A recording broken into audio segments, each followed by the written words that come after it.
Former President Thabo Mbeki has lashed out at former President Jacob Zuma. He called him a wolf in sheep's skin and a counter-revolutionary. Mbeki was speaking during his Freedom Day dialogue. Now, political analyst Mpumelelo Mkhabela says it's astonishing that Mbeki used the address to defend his legacy. Now, what he was saying was that in the last 15 years, after his recall, all of the things that he achieved were reversed by what he calls this counter-revolutionary. It's extraordinary comment in a sense that you would recall after he was recalled, President Mbeki almost imposed a self-exile on himself by gagging himself, censoring himself. He didn't want to talk. For almost 5 years, he didn't want to talk because he said he didn't want to rule from the grave. He basically sulked and disappeared from public commentary.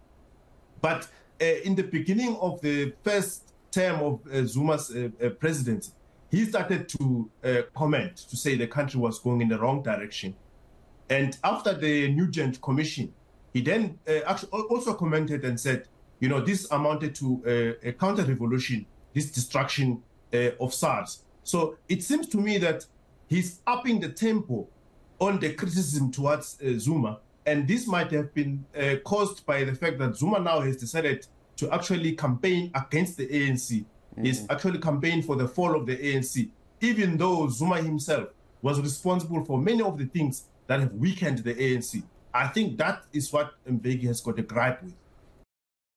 Mbeki himself had previously apologized for not having heeding the call from Eskom's board to actually start investing in the building of new power stations, because government had demanded from Eskom that there should be universal coverage in terms of electricity.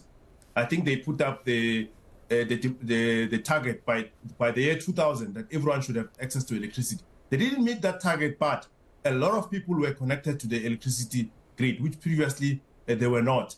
But what that did is that there was a lot of demand on Eskom, but there was no new investment coming in. And the Eskom's board did say we need to invest, and Mbeki and other people in government sort of postponed that, and they didn't hit the call. He apologized for that.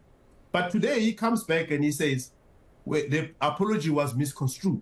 Actually, the people who let the country down were the people at Eskom. I think what he's trying to refer to was that even when the decision was taken belatedly to build Kusile and Medupi, it was then corrupted because the way these projects were done, they were corrupt. And he's trying to say, I was not involved in that. So had this project not have been corrupted, perhaps Kusile and Medupi would have been completed early and there would have been no load shedding. I think that's what he's trying to imply.